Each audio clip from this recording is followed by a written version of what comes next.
bienvenidas, muy buenas noches a Economía Social, a este programa que hacemos en el canal de Julio Hernández Astillero con mucho cariño desde la Ciudad de México, desde la redacción de la revista Fortuna.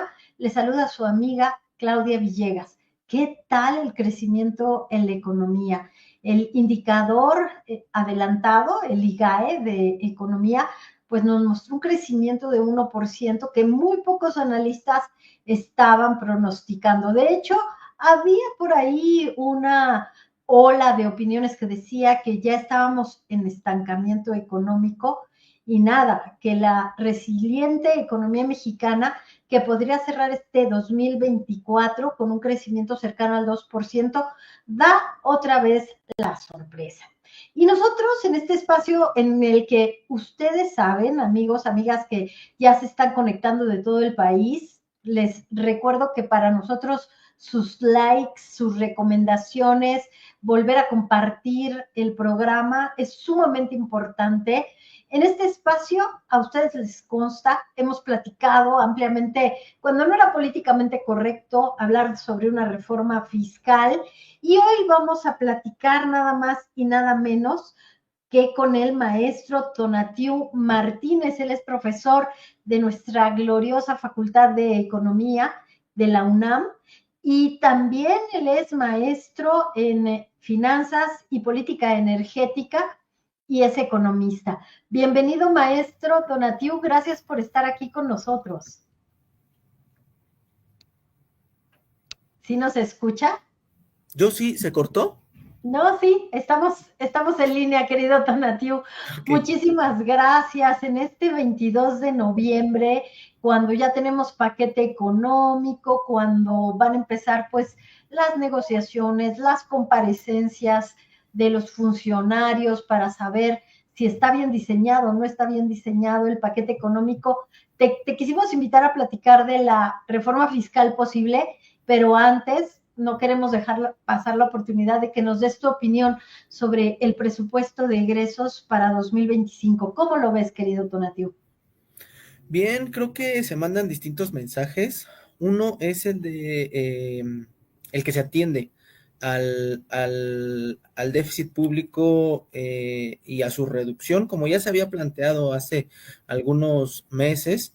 El secretario de Hacienda, justo después de que gana la actual presidenta Claudia Sheinbaum y se reúne con ella, se emite un comunicado en donde se plantean distintos puntos a seguir y en ese comunicado se indica que el déficit público alcanzará una meta del 3%. Entonces, este presupuesto está en concordancia con aquel comunicado, aquel anuncio que buscaba transmitir confianza a los mercados.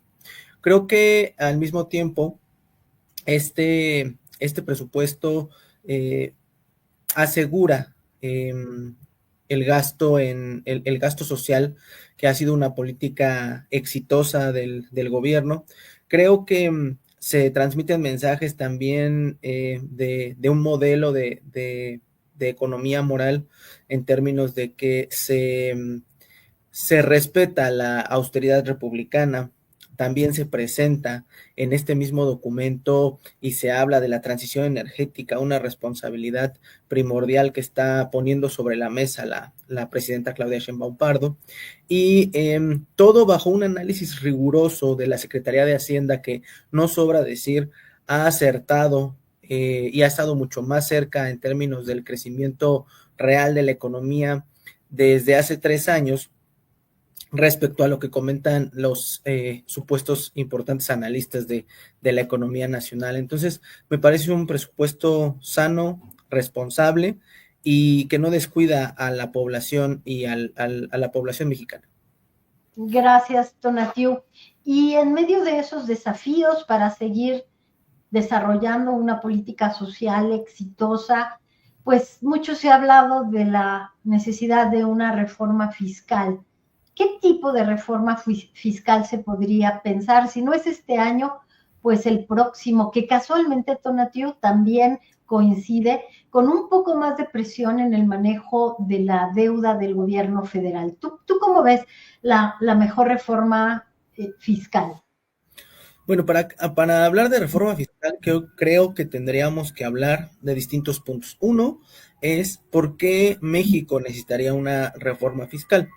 Las cifras de la OCDE demuestran que nuestro país es uno de los que menos recauda como proporción de su Producto Interno Bruto. ¿Por qué estamos en esta situación? Porque nos convertimos en un país que petrolizó, por así decirlo, su economía, que nos volvimos altamente dependientes de los recursos petroleros, como otros países, ¿no? Como Angola, por ejemplo.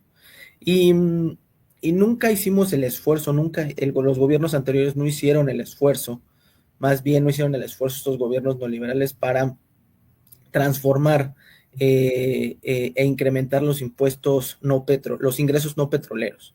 Y eso es clave para entender por qué ahora se discute una reforma fiscal. También decir que desde el gobierno del presidente Andrés Manuel López Obrador se ha venido registrando un incremento sustancial e importante de los ingresos no petroleros, es decir, se está generando en los hechos un incremento en la recaudación, no por reforma fiscal, sino por eficiencias en los métodos de recaudación, cancelación en la condonación de impuestos, lo que expresa que aún se consideró desde aquellos años que había espacio de maniobra.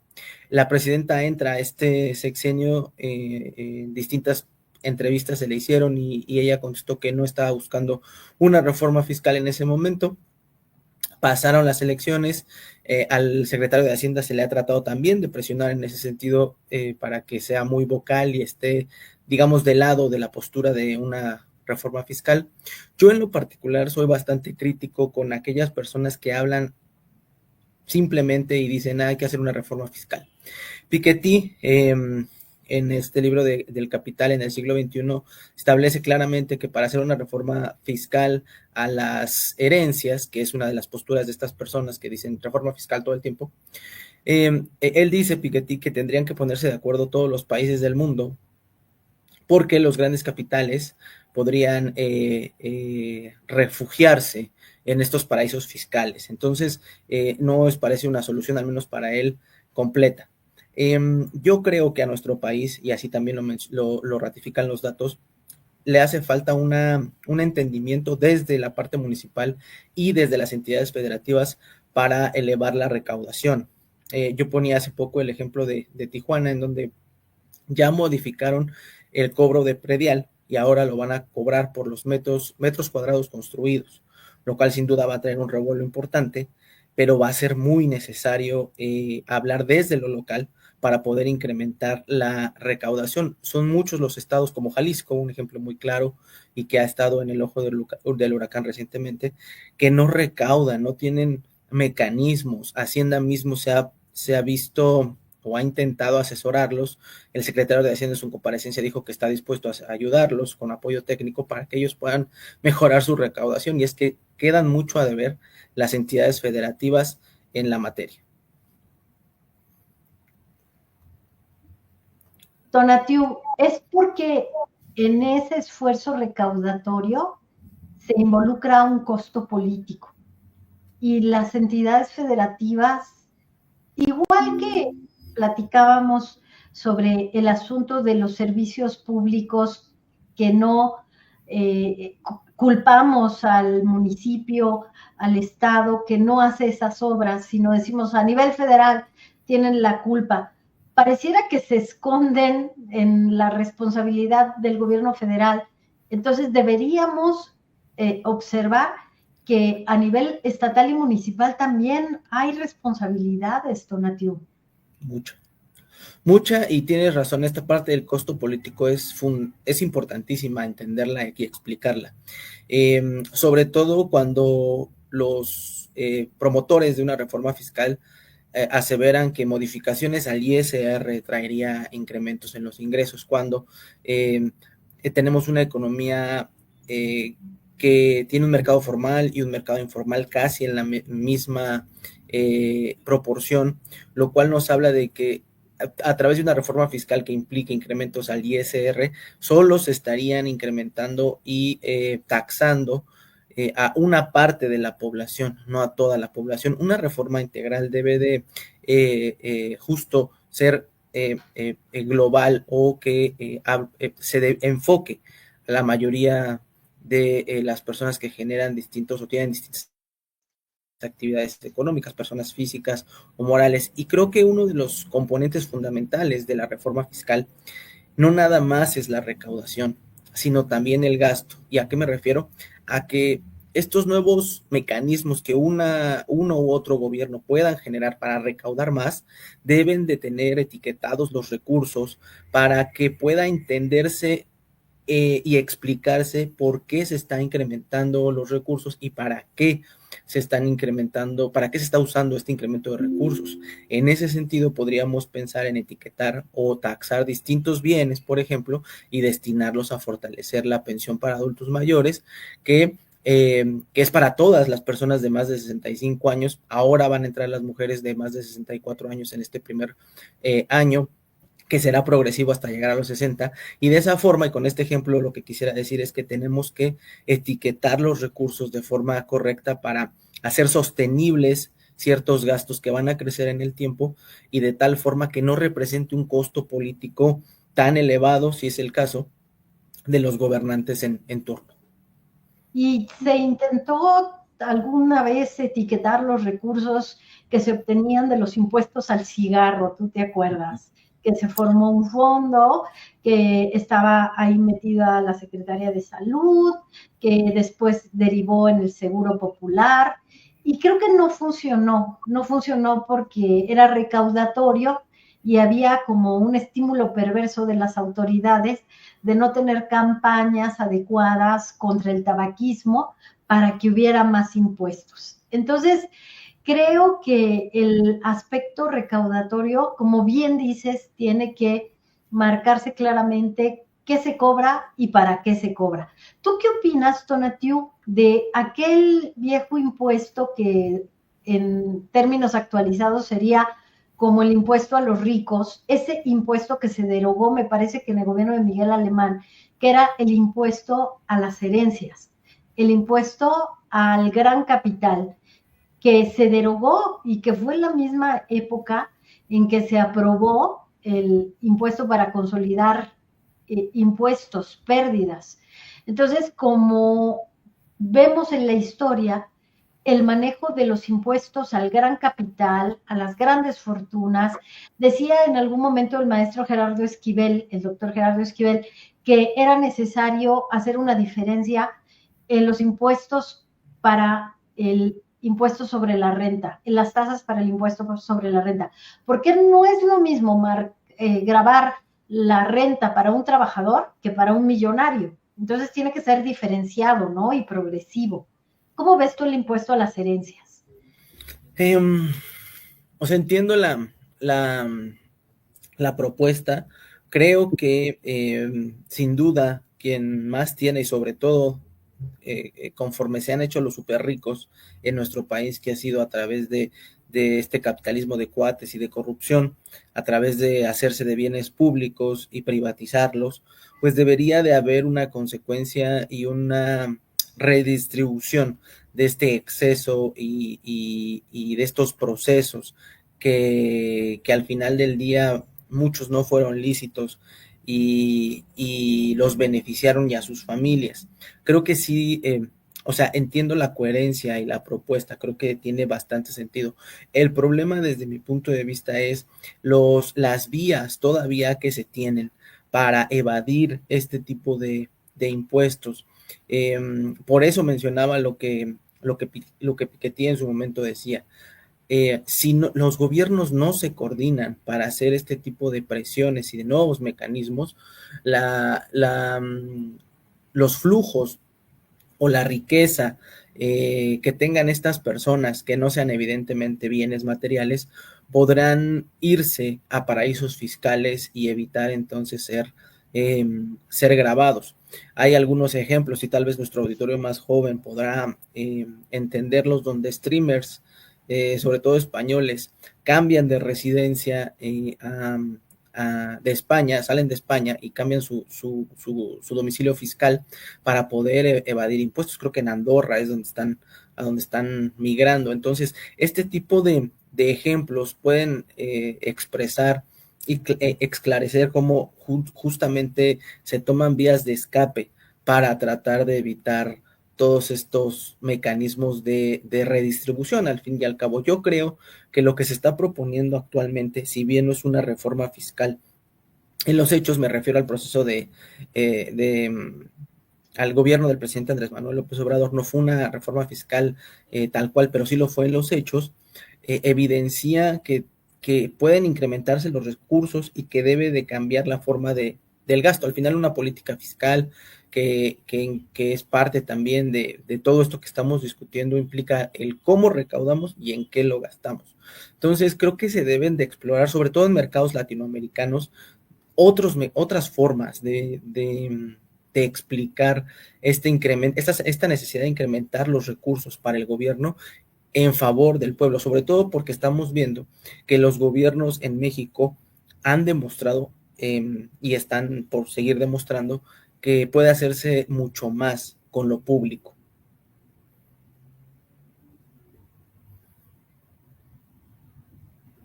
No te escucho. Gracias, Tonatiu.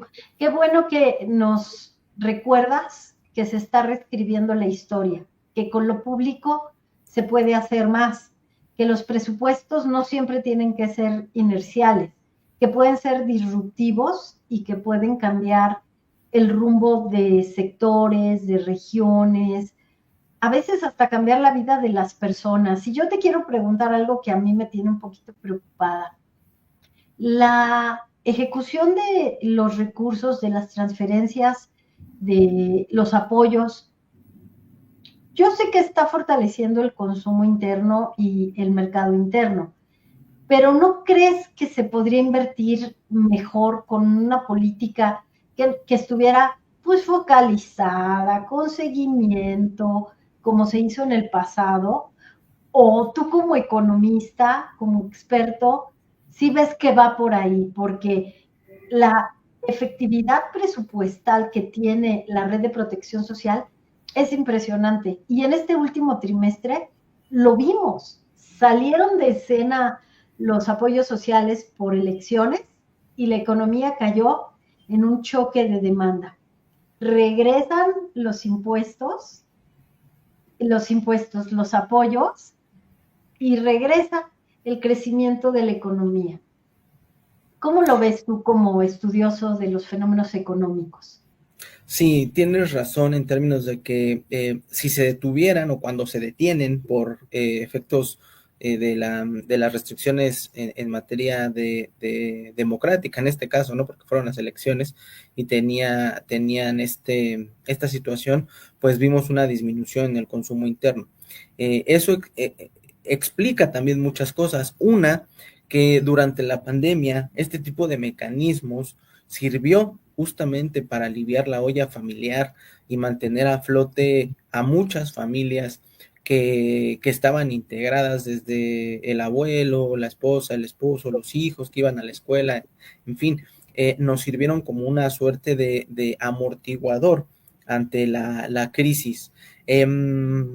Creo que el hecho de que sean universales es fundamental también porque no entendemos, o sea, los derechos no pueden entenderse o no pueden particularizarse.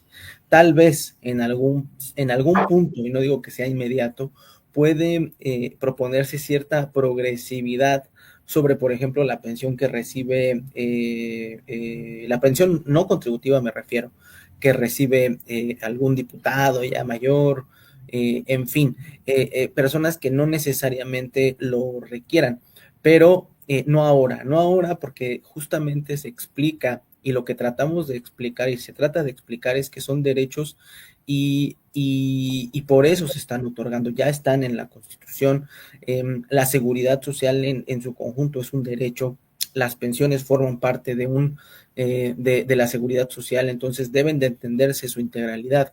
Ahora, lo que también podríamos, y eso también va a las pensiones, no nada más de edad avanzada, sino también para las personas con capacidades diferentes, las becas son un motor, un gran motor de la movilidad social y ahora se están elevando a un grado todavía, estamos dando 2 o 3 pasos arriba para tratar de cubrir a una mayor cantidad de personas desde educación básica hasta nivel superior. Entonces eso también es importante entenderlo. La focalización es importante, pero creo que todavía no es el momento de tomar ese tipo de decisiones o de distribuir o de la progresión a la que me refería hace unos momentos. Estamos en otro momento. Entonces yo creo que este tipo de recursos han servido como amortiguadores ante la catástrofe.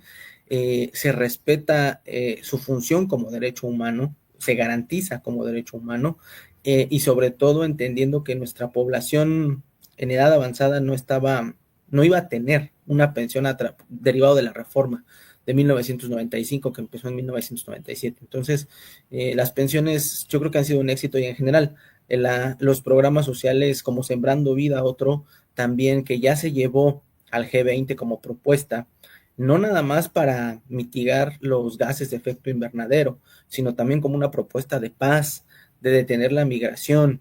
Entonces, creo que son un instrumento muy valioso que debemos fomentar y entender en sus distintas aristas.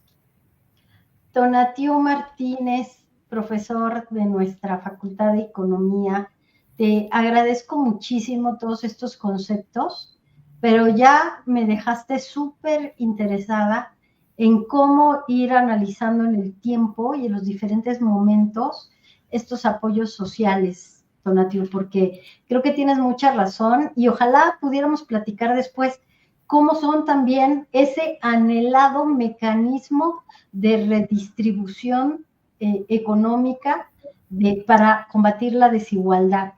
Por eso creo que sí, el siguiente paso debería de ser una reforma fiscal, pero como tú dices, progresiva, apelando a que ahora la red de protección social son derechos universales, ¿no?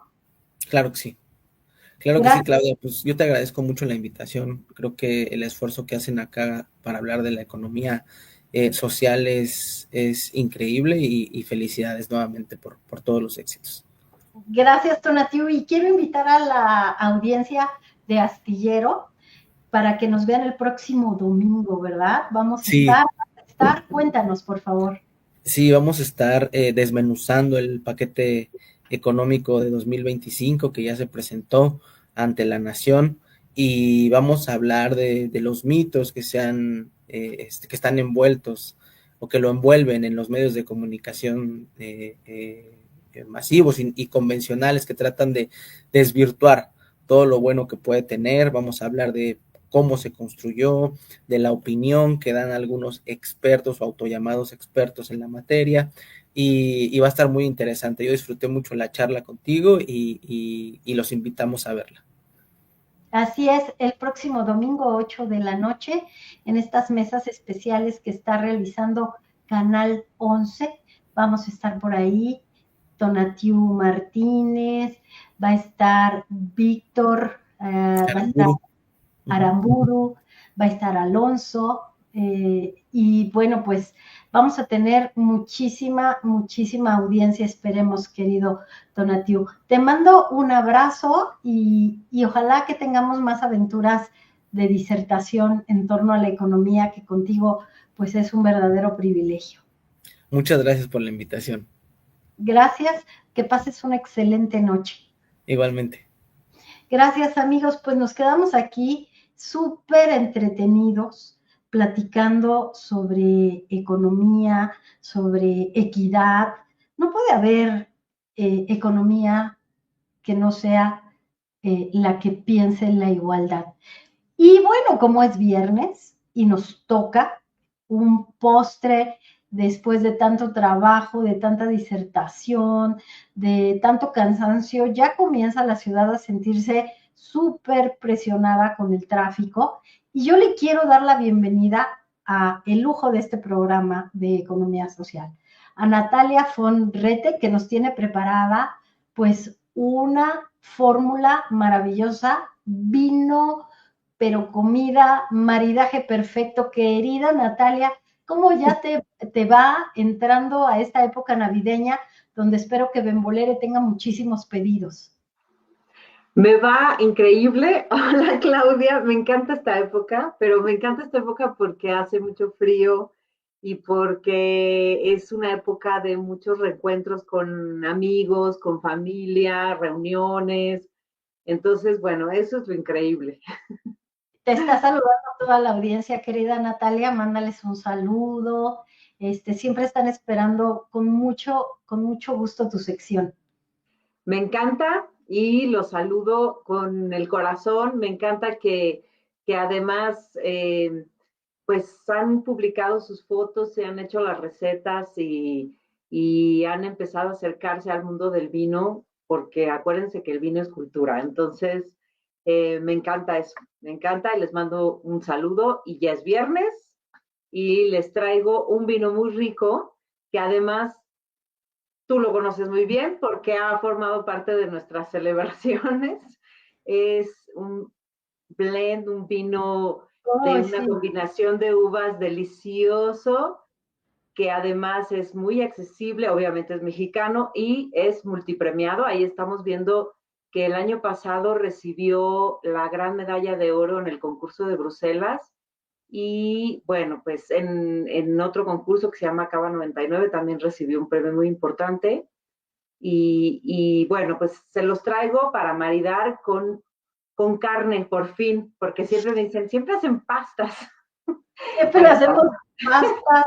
Oye, se me está haciendo agua la boca con ese alto tinto que tuvimos el gusto de gustar, de probar en el personaje del año 2023. Ya viene el personaje del año 2024 y espero poderlos invitar al festejo virtual. Estamos haciendo todo lo posible porque sean parte del festejo y que nos acompañen a entregar el reconocimiento, querida Natalia, al hombre, esta ocasión será un hombre que marcó el destino de muchos mexicanos. Va a ser un festejo entrañable. Pero, por favor, Natalia, dinos con qué vas a maridar este alto tinto de lujo y de concurso. bueno, pues con algo muy sencillo, que otra vez aparentemente no lo es, aparentemente, eh, pero es muy sencillo, muy económico y bueno, que además se puede comprar por porciones, entonces eso aliviana mucho la cartera, ¿no? Porque lo venden en paquetes de una porción. Entonces, si quieres hacer una comida para ti o para tu pareja, pues puedes comprar dos pedacitos. Es una carne de cerdo que se llama loin chop, que es loin chop. Ahí está escrito ahorita van a pasar las imágenes. Es el lomo con el huesito de cerdo. Es un corte. Estamos acostumbrados a que los cortes de carne de res son cortes muy sofisticados, muy caros. O sea, si tú vas a una carnicería y pides un corte, bueno, pues hay de distintos tipos y, bueno, el precio es elevadísimo. Y el Sí, cerdo, ¿cómo? es Sí, caro, sí. cortes americanos. Y el cerdo también tiene sus cortes. Y este loin chop es un corte especial que es parte del lomo, que tiene el hueso, pero es súper económico. De hecho, la carne de cerdo es extraordinariamente económica y luego me la desprecian mucho, no sé por qué. Yo creo que es una cuestión cultural. Pero quien come carne, la verdad es que el cerdo, ciertas partes del cerdo son muy magras, no tienen tanta grasa como uno se imaginaría. Entonces, bueno, este no tiene tanta grasa, al igual que un filete de cerdo tampoco tiene tanta grasa, ¿no? Y uno siempre dice, no coman carne de cerdo porque es muy grasosa, ¿no? Ciertas partes sí son muy grasosas, otras no. Les traigo una que es muy equilibradita y que pueden hacer solo a la parrilla o en un sartén de hierro, solamente asado con sal y pimienta y un puré de papa. Y no saben lo delicioso y lo suavecito que es y lo económico. Y marida perfecto con este alto tinto selección, porque pues tiene uvas como Cabernet Sauvignon, tiene Tempranillo, tiene Syrah, tiene Petit Syrah, y tiene unas notas, que es lo que le da a la barrica, como a vainilla. O sea, sí tiene un olor a ciruela pasa, a moras, y al final tiene como una nota vainillada, como a chocolate también, a moca. Y eso, bueno, le da una intensidad también que combina perfecto con la carne y con el puré de papa. Y con estos fríos, pues no te imaginas lo bueno que cae.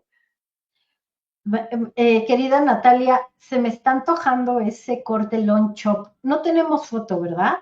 Sí, tenemos unas fotos ahí, les mandé una presentación.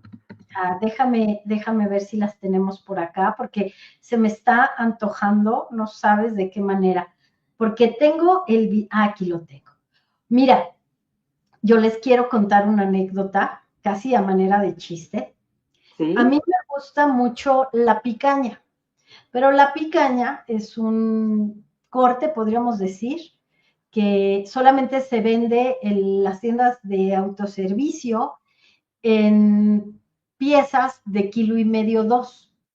Entonces, yo todas las semanas voy y le pido al señor del súper que me venda 2 pedacitos de picaña, 250 gramos, y cada semana se ríe mucho y me dice, claro que no le puedo vender 200 gramos de picaña, tiene que llevarse el kilo y medio. Y una vez, 2 personas estaban atrás de mí y se estaban riendo porque yo le decía al señor, cada semana vengo y me dice lo mismo. Y me dice, y cada semana se lo voy a decir. Y la señora me dice, ¿por qué cada semana viene a buscar aquí su carne? Le digo, porque espero que algún día me la quiera vender. Y ese día ellos compraron la pieza y ellos me dieron, claro, yo lo pagué, mis 200 gramos de picaña, porque a veces nos quedamos con ganas de probar estos cortes porque son muy caros y no los podemos comprar la pieza completa o porque solo somos nosotros, mi caso, o está muy caro. Entonces, esto Ah, que nos presentas del Long Shop, ya vamos ujú, a dar la imagen sí. porque se me está antojando muchísimo. Vean, Ve nomás. Y además, bueno, en mi caso igual somos de familia chiquita, entonces literal compramos 4 pedacitos y rinde súper bien, o sea, están cortados grueso, entonces son muy llenadores, no crean que es una chuletita ahí delgada, es es como una pulgada más o menos. sí, Y y bueno, pues lo combinas, ahí está con ensalada, pero a mí me fascina el cerdo con el puré de papa, o puré de camote también puede ser. Con estos fríos, ve, la pieza cuesta 44 pesos ve nada más, qué sea, bien. 44 pesos. Y bueno, le pones papita, le pones romero, le pones lo marinas con poquita salsa inglesa y sal y pimienta. Y a la plancha, a mí me encanta cocinar sobre sartén de hierro, pero si les gusta la parrilla y el carbón, pues a la parrilla. Aquí Justo somos muy parrilleros porque toda la familia de mi esposo, pues les encanta el asador y todas esas cosas, entonces todo lo quieren hacer al carbón, entonces bueno, pues adelante, ¿no? Pero cuando no son días de estar con toda la familia, agarro un sartén de hierro y ahí hago mis chuletas long shop y hago un purecito de papa o una ensalada y queda delicioso y súper nutritivo porque es una proteína además de gran calidad.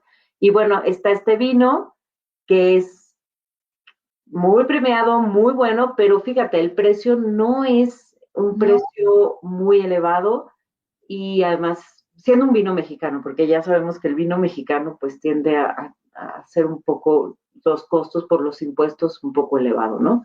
Pero este en particular, además me encanta porque la enóloga es una mujer, se llama Laura Chiapella, a la cual le mando un saludo muy cariñoso. Y bueno, es la enóloga, es la creadora de la que está atrás de la magia, de la alquimia de este vino, que nos ha acompañado en muchas celebraciones, tanto de Fortuna como de Bembolera, y nos encanta. Entonces, pues obviamente se los recomiendo que lo mariden con esta carne. Ya se acercan las épocas navideñas, entonces voy a hablar mucho del cerdo. No me lo desprecien, por favor. Qué delicia. Oye, ¿cómo comparas al Totinto con Casa Madero? Porque Casa Madero, pues hay una presentación, hay una botella que te puede costar creo que 500 pesos, un poquito más que pero la tradicional, la clásica de vino de Casa Madero, ¿cómo la compararías?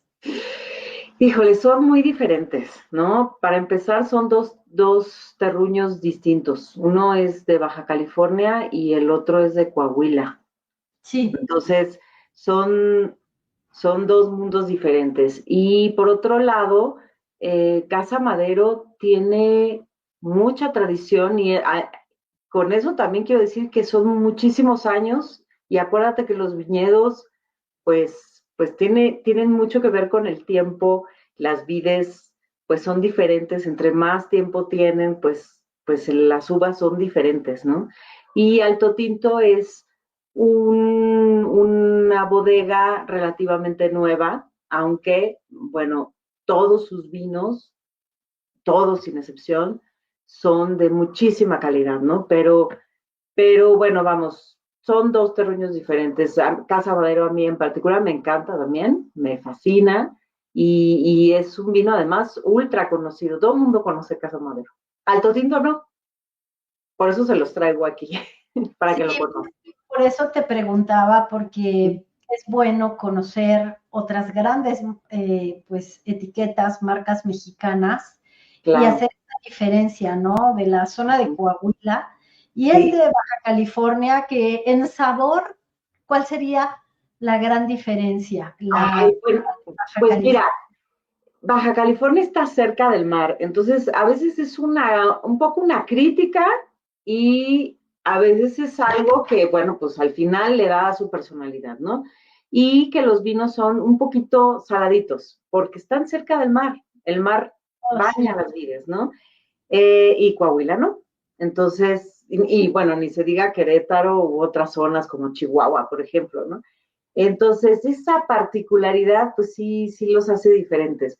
Pero a mí me encantan los vinos de Baja California en general y se lo digo a la gente con la que he platicado y que nos gusta el vino, que son pues como muy sedosos. O sea, tienen una textura muy sedosa, son muy equilibrados, muy, muy estructurados, muy intensos. O sea, son, yo diría como espesos, sedosos, espesos, ricos, sin ser así fuertes, pues, o sea, de que te canse el sabor, ¿no? Así sin tanto conocimiento, porque yo no soy sommelier, pero Pero ya casi, Natalia. pero me gusta mucho la sedosidad de los vinos de Ensenada, me encanta. Y sí es una diferencia muy grande contra los vinos, pues del resto de la República, no porque sean malos, ¿no? Pero tienen mucha personalidad, tienen una personalidad muy, muy definida, ¿no? Y si ya te vas a alguna casa, a una bodega en particular, ¿no? Bueno, pues tienen también sus diferencias, ¿no? Como te digo, Alto Tinto, los vinos de Alto Tinto están hechos, de hecho ellos se firman como vinos de autor, ¿no? Y la autora de muchos de sus vinos o de todos sus vinos es Laura Chiapella. Y vamos, es como la alquimia, ¿no? El enólogo que está atrás de todos esos, de los vinos, el que combina las uvas, pues es ahí toda una química, toda la alquimia, ¿no? Del vino, la magia. Ay, qué delicia. Querida Es- Natalia. Aquí ya no los estamos tomando, entonces lo muestro. Es viernes y entonces, pues ya. ¿Qué, Como dice el dicho, el que vino al mundo y no toma vino, ¿a qué vino? ¿A qué ¿No? vino? ¿Qué Entonces, vino? por eso, Ah, salud, yo, salud. salud. Ah, Tenemos que reunirnos pronto, querida Natalia. Nos Claro vemos que en el sí, personaje del año, por supuesto. por Y supuesto. gracias por esta gran recomendación de este corte de cerdo, que hay que aprender a comer rico, no tan caro, justo, Ujú. loin chop de cerdo. 4 Sí, personas, cenita deliciosa, muy gourmet, por 674 pesos con botella de vino. No, bueno, qué delicia. Yo en me ningún llevo restaurante. en Entonces, pongan bonita su casa, ya pónganle las lucecitas de Navidad de esta época invernal, prendan unas velitas, pongan su mesa y hagan una cena con la gente que más quieran. Y claro, ya, ese es el complemento del mejor maridaje. cierto. Oye, pues ya se me antojó tu copa de vino. Querida Natalia, Increíble. danos por favor las redes de Bembolere. Claro que sí, entren a la plataforma que es obviamente www.bembolere.mx. En Facebook y en Instagram estamos como @bembolere y en X estamos como @b-vinos. Ahí estamos, ahí los esperamos, ahí los asesoramos y nos encanta recibir comentarios, fotos, etcétera. Muchísimas gracias, Natalia. Gracias infinitas. Te mando un abrazo. Nos vemos en 15 días Claro para que sí, recomendaciones navideñas, a ver si se puede. claro que sí. Les mando un abrazo, muchos saludos a ti, Claudia, un beso muy grande. Gracias, querida Gracias. Natalia von Retek, que ella dice, no soy sommelier, pero ya casi. Fotógrafa, empresaria, articulista en temas de vino. Nos vemos en 15 días, En querida. 15 días nos vemos. Gracias, gracias, Clau, gracias, Economía Social. Gracias, gracias. Amigos, pues qué delicia. La verdad es que ya me dieron ganas de ir al súper. Tengo que hacer mi pedido con Natalia para que mamá me mande los vinos de los que hemos platicado acá y les prometo que les voy a contar. Les mando un abrazo. Quédense tranquilos con la economía. 2% no es un gran crecimiento. A manera de broma decía el director del economista Luis Miguel González que tiene unas metáforas increíbles para hablar sobre este tema que es nuestra pasión, la economía, los negocios, las finanzas, que el crecimiento de 2% es como cuando la selección gana un partido de fútbol largamente esperado, pero que no gana el torneo, que no gana la Copa del Mundo, que no pasa a cuartos de final, porque no pasamos de 2%. Mi opinión es que hace falta otra variable, como dicen los economistas, en esta fórmula, y es que los empresarios se decidan a sacar las manos de los temas políticos, que dejen de vivir con miedo de que los va a afectar un cambio en la reforma al Poder Judicial o que los va a afectar el cambio de las 40 horas o el tema de energía. Que saquen las manos y que vean todo lo que les da este país. Este país que a los banqueros les hace ganar dinero a manos llenas, pero al señor que vende los minutos del teléfono celular, del internet, al señor Carlos Slim, al señor que vende motocicletas, que todo el mundo las compra y que están haciendo verdaderas fortunas. Saquen las manos del gobierno, saquen las manos de los temas de política que no les competen, que deberían de ser empresarios responsables, empresarios dedicados y dirigidos a generar empleos, porque están entre los más ricos del mundo. ¿De qué estamos hablando?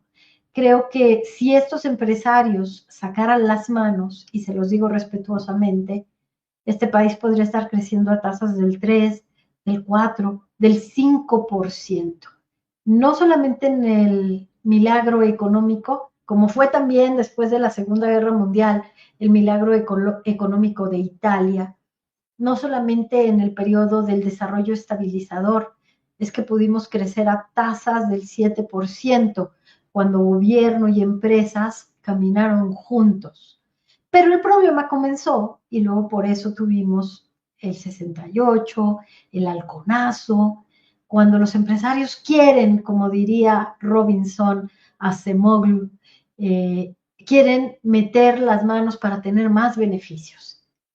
En lo colectivo está el crecimiento de la economía, y ya nos lo explicó el maestro, el economista Tonatiu Martínez. En lo colectivo está el crecimiento de nuestro país. Los dejo en este viernes hermoso. Quisiera que apuntaran en su agenda el próximo domingo a las 8 de la noche. Vamos a estar en el canal 11. Alonso, siempre se me olvida su apellido, no le digan.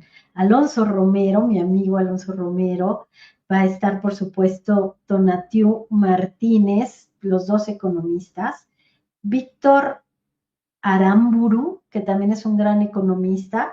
Él está en la Facultad de Economía de la UNAM, también tiene una maestría en finanzas por la Universidad Anáhuac.